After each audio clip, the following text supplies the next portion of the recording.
जय श्री कृष्ण दोस्तों। भगवत गीता के अध्याय 7 के भगवत ज्ञान के बारे में आज हम चर्चा करने जा रहे हैं। तो चलिए दोस्तों स्टार्ट करते हैं हम 15वें श्लोक से। भगवान कहते हैं, जो निपट मूर्ख है, जो मनुष्यों में अधम है, जिनका ज्ञान माया द्वारा हर लिया गया है, तथा जो असुरों की नास्तिक प्रकृति को धारण करने वाले हैं, ऐसे दुष्ट मेरी शरण ग्रहण नहीं करते। भगवत गीता में यह कहा गया है कि श्री भगवान के चरण कमलों की शरण ग्रहण करने से मनुष्य प्रकृति के कठोर नियमों को लांघ सकता है। यहाँ पर यह प्रश्न उठता है कि तो फिर विद्वान, दार्शनिक, वैज्ञानिक, व्यापारी, शासक तथा जनता के नेता सर्वशक्तिमान भगवान श्री कृष्ण के चरण कमलों की शरण क्यों नहीं ग्रहण करते। बड़े बड़े जन नेता विभिन्न विधियों से विभिन्न योजनाएं बनाकर अत्यंत धैर्य पूर्वक जन्म जन्मांतर तक प्रकृति के नियमों से मुक्ति की खोज करते हैं, किंतु यदि वही मुक्ति भगवान के चरण कमलों की शरण ग्रहण करने मात्र से संभव हो, तो ये बुद्धिमान तथा श्रमशील मनुष्य इस सरल विधि को क्यों नहीं अपनाते। गीता इसका उत्तर अत्यंत स्पष्ट शब्दों में देती है।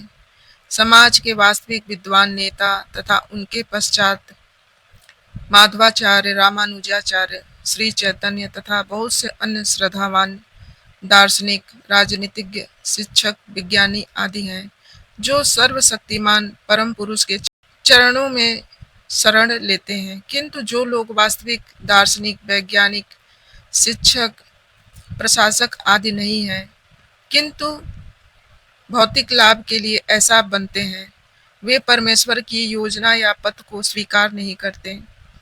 उन्हें ईश्वर का कोई ज्ञान नहीं होता। वे अपनी सांसारिक योजनाएं बनाते हैं और संसार की समस्याओं को हल करने के अपने व्यर्थ प्रयासों के द्वारा स्थिति को और जटिल बना देते हैं।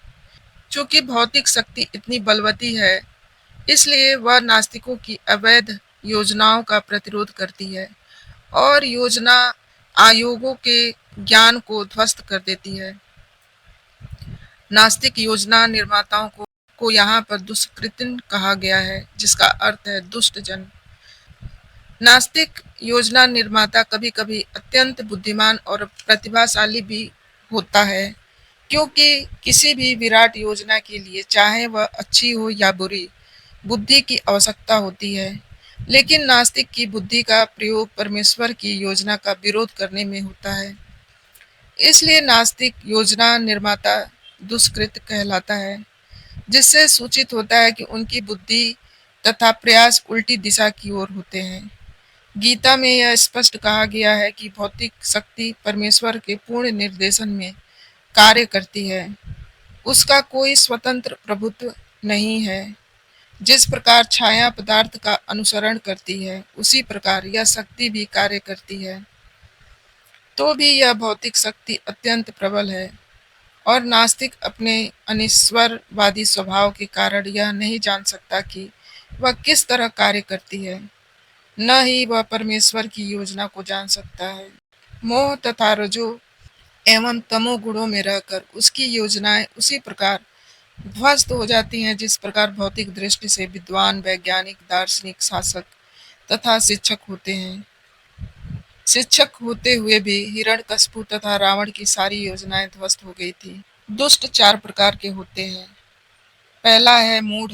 वे जो कठिन श्रम करने वाले भारहीन पशुओं की भांति निपट मूर्ख होते हैं। वे अपने श्रम का लाभ स्वयं उठाना चाहते हैं, अतः वे भगवान को उसे अर्पित करना नहीं चाहते। भारवाही पशु का उपयुक्त उदाहरण गधा है। इस पशु से उसका स्वामी अत्यधिक कार्य लेता है। गधा यह नहीं जानता कि वह अहर्निश किसके लिए काम करता है। वह घास से पेट भरकर संतुष्ट रहता है, अपने स्वामी से मार खाने के भय से केवल कुछ घंटे सोता है और गधी से बार बार लात खाने के भय के बावजूद भी अपनी काम तृप्ति पूरी करता है। कभी कभी गधा कविता करता है और दर्शन बघारता है, किंतु उसके रेंकने से लोगों की शांति भंग होती है। ऐसी ही दशा उन सकाम कर्मियों की है, जो यह नहीं जानते कि वे किसके लिए कर्म करते हैं। वे यह नहीं जानते कि यज्ञ कर्म यज्ञ के लिए है। ऐसे लोग जो अपने द्वारा उत्पन्न कर्मों के भार से दबे रहते हैं, प्रायः यह कहते सुने जाते हैं कि उनके पास अवकाश कहाँ कि वे जीव की अमरता के विषय में सुने। ऐसे मूढ़ों के लिए नश्वर भौतिक लाभ ही जीवन का सब कुछ होता है, भले ही वे अपने श्रम फल के एक अंश का भी उपयोग कर सकें। कभी कभी वे लाभ के लिए रात दिन नहीं सोते, भले ही उनके अमाशय में व्रण हो जाए या अपच हो जाए, वे बिना खाए ही संतुष्ट रहते हैं। वे माया में स्वामियों के लाभ हेतु अहर्निश काम में व्यस्त रहते हैं। अपने असली स्वामी से अनभिज्ञ रहकर वे मूर्ख कर्मी माया की सेवा में व्यर्थ ही अपना समय गंवाते हैं। दुर्भाग्य तो यह है कि वे कभी भी स्वामियों के परम स्वामी की शरण में नहीं जाते, न ही वे सही व्यक्ति से उसके विषय में सुनने में कोई समय लगाते हैं। जो सूकर बिष्ठा खाता है वह चीनी तथा घी से बनी मिठाइयों की परवाह नहीं करता। उसी प्रकार मूर्ख कर्मी इस नश्वर जगत की इंद्रियों को सुख देने वाला समाचारों को निरंतर सुनता रहता है, किंतु संसार को गतिशील बनाने वाले शाश्वत जीवित शक्ति के विषय में सुनने में तनिक भी समय नहीं लगाता। दूसरे प्रकार के दुष्कृतिक नराधम अर्थात अधम व्यक्ति कहलाता है। नर का अर्थ है मनुष्य और अधम का अर्थ है सबसे नीच। 84 लाख जीव योनियों में से 4 लाख मानव योनियां हैं। इनमें से अनेक निम्न मानव योनियां हैं, जिनमें से अधिकांश असंस्कृत हैं। सभ्य मानव योनियां वे हैं जिनके पास सामाजिक, राजनीतिक तथा धार्मिक नियम हैं। जो मनुष्य सामाजिक तथा राजनीतिक दृष्टि से उन्नत है, किंतु जिसका कोई धर्म नहीं होता, वे नराधम माने जाते हैं। धर्म ईश्वर विहीन नहीं होता, क्योंकि धर्म का प्रायोजन परम सत्य को तथा उसके साथ मनुष्य के संबंध को जानना है। गीता में भगवान स्पष्टतः कहते हैं कि उनसे परे कोई भी नहीं और न ही वे परम सत्य हैं। मनुष्य जीवन का सांस्कृतिक रूप सर्वशक्तिमान परम सत्य श्री भगवान कृष्ण के साथ मनुष्य की विस्मृत भावना को जागृत करने के लिए मिला है। जो इस सुअवसर को हाथ से जाने देता है वही नराधम है। शास्त्रों से पता चलता है कि जब बालक माँ के गर्भ में अत्यंत असहाय रहता है, तो वह अपने उद्धार के लिए प्रार्थना करता है और वचन देता है कि गर्भ से बाहर आते ही वह केवल भगवान की पूजा करेगा। संकट के समय ईश्वर का स्मरण प्रत्येक जीव का स्वभाव है, क्योंकि वह ईश्वर के साथ सदा से संबंधित रहता है। किंतु उद्धार के बाद बालक जन्म पीड़ा को और उसी के साथ अपने उद्धारक को भी भूल जाता है, क्योंकि वह माया के वशीभूत हो जाता है। यह तो बालकों के अभिभावकों के कर्तव्य है कि वे उनमें सुस्त दिव्य भक्ति को जागृत करें। मनुस्मृति के अनुसार ईसा भावनामृत को जागृत करने के उद्देश्य से 10 शुद्धि संस्कारों का विधान है, जो धर्म का पथ प्रदर्शन करते हैं। किंतु अब विश्व के किसी भाग में किसी भी विधि का दृढ़तापूर्वक पालन नहीं होता और फलस्वरूप 99.9% जनसंख्या नराधम है। जब सारी जनसंख्या नराधम हो जाती है, तो स्वाभाविक है कि उसकी सारी तथाकथित शिक्षा भौतिक प्रकृति की सर्वसमर्थ शक्ति द्वारा व्यर्थ कर दी जाती है। गीता के अनुसार विद्वान पुरुष वही है जो एक ब्राह्मण, कुत्ता, गाय, हाथी तथा चंडाल को समान दृष्टि से देखता है। असली भक्ति की भी ऐसी ही दृष्टि होती है। गुरु रूप ईश्वर के अवतार श्री नित्यानंद प्रभु ने 2 भाइयों जगाई तथा मधाई नाम के विशिष्ट नराधमों का उद्धार किया। यह दिखला दिया कि किस प्रकार शुद्ध भक्त नराधमों पर दया करता है। दुष्कृतों की तीसरी श्रेणी है महायत्म ज्ञाना की, अर्थात ऐसे व्यक्तियों की जिनका प्रकांड ज्ञान माया के प्रभाव से शून्य हो चुका है। ऐसे अधिकांशतः बुद्धिमान व्यक्ति होते हैं, यथा महान दार्शनिक, कवि, साहित्यकार, वैज्ञानिक आदि। किंतु माया इन्हें भ्रांत कर देती है, जिसके कारण वे परमेश्वर की अवज्ञा करते हैं। इस समय दुष्कृतियों की चौथी श्रेणी आसुरी सिद्धांत वालों की है। यह श्रेणी खुले रूप से नास्तिक होती है।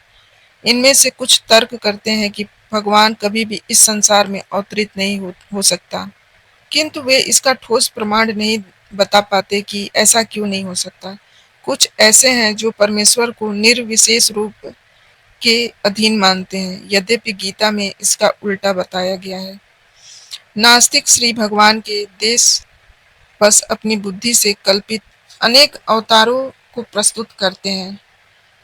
ऐसे लोग जिनके जीवन का एकमात्र उद्देश्य भगवान को नकारना है, वे श्री कृष्ण की कभी भी शरण नहीं ले सकते। दक्षिण भारत के यामुनाचार्य अलभद्र प्रभु ने कहा, अर्थात ये 4 प्रकार के दुष्कृत कभी भी भगवान के चरणों कमलों के शरण में नहीं जाते, भले ही सारे शास्त्र तथा आचार ऐसा उपदेश क्यों न देते रहें। गीता के भगवत ज्ञान के 16वें श्लोक में भगवान कहते हैं कि हे भरत श्रेष्ठ, 4 प्रकार के पुण्यात्मा मेरी सेवा करते हैं, आर्त, जिज्ञासु, अर्थार्थी तथा ज्ञानी। दुष्कृत के सर्वथा विपरीत ऐसे लोग हैं जो शास्त्रीय विधि विधानों का दृढ़ता से पालन करते हैं और ये सुकृतिन कहलाते हैं। अर्थात ये वे लोग हैं जो शास्त्रीय विधि विधानों, नैतिक तथा सामाजिक नियमों को मानते हैं और परमेश्वर के प्रति न्यूनाधिक भक्ति करते हैं। इन लोगों की 4 श्रेणियां हैं। वे जो पीड़ित हैं, वे जिन्हें धन की आवश्यकता है, वे जिन्हें जिज्ञासा है और वे जिन्हें परम सत्य का ज्ञान है। ये सारे लोग विभिन्न परिस्थितियों में परमेश्वर की भक्ति करते रहते हैं। ये शुद्ध भक्त नहीं है, क्योंकि ये भक्ति के बदले कुछ महत्वाकांक्षाओं की पूर्ति करना चाहते हैं। शुद्ध भक्ति निष्काम होती है और उनमें किसी लाभ की आकांक्षा नहीं रहती। भक्ति रसा सिंधु में कहा गया है कि मनुष्य को चाहिए कि भगवान कृष्ण की दिव्य प्रेमा भक्ति किसी सकाम कर्म अथवा मनोधर्म द्वारा भौतिक लाभ की इच्छा से रहित होकर करे। यही शुद्ध भक्ति कहलाती है। जब ये 4 प्रकार के लोग भगवान के पास भक्ति के लिए आते हैं और शुद्ध भक्त की संगति से पूर्णतः शुद्ध हो जाते हैं, तो ये भी शुद्ध भक्त हो जाते हैं। जहाँ तक दुष्टों का प्रश्न है, उनके लिए भक्ति दुर्गम है, क्योंकि उनका जीवन स्वार्थपूर्ण, अनियमित तथा निरुद्देश्य होता है। किंतु इनमें से भी कुछ लोग शुद्ध भक्त के संपर्क में आने पर शुद्ध भक्त बन जाते हैं।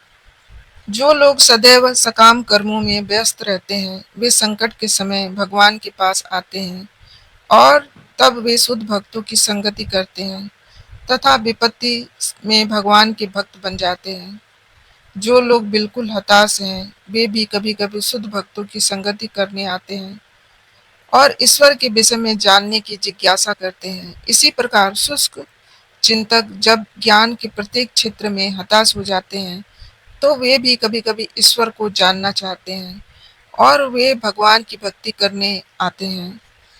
इस प्रकार वे निराकार ब्रह्म तथा अंतर्यामी परमात्मा के ज्ञान को पार कर जाते हैं और भगवत कृपा से या उनके शुद्ध भक्त की कृपा से उन्हें साकार भगवान का बोध हो जाता है। कुल मिलाकर जब आर्त, जिज्ञासु, ज्ञानी तथा धन की इच्छा रखने वाले समस्त भौतिक इच्छाओं से मुक्त हो जाते हैं और जब वे यह भली भांति समझ जाते हैं कि भौतिक आसक्ति से आध्यात्मिक उन्नति का कोई सरोकार नहीं, तो वे शुद्ध भक्त बन जाते हैं। जब तक ऐसी शुद्ध अवस्था प्राप्त नहीं हो लेती, तब तक भगवान की दिव्य सेवा में लगे भक्त सकाम कर्मों में या संसारी ज्ञान की खोज में अनुरक्त रहते हैं। अतः शुद्ध भक्ति की अवस्था तक पहुंचने के लिए मनुष्य को इन सबों को लागना होता है। तो दोस्तों, आपको यह वीडियो कैसा लगा, प्लीज़ हमें कमेंट करके ज़रूर बताएं और अगर आपको अच्छा लगे तो इसे प्लीज़ शेयर ज़रूर करें और सब्सक्राइब करना ना भूलें। धन्यवाद। जय श्री कृष्ण।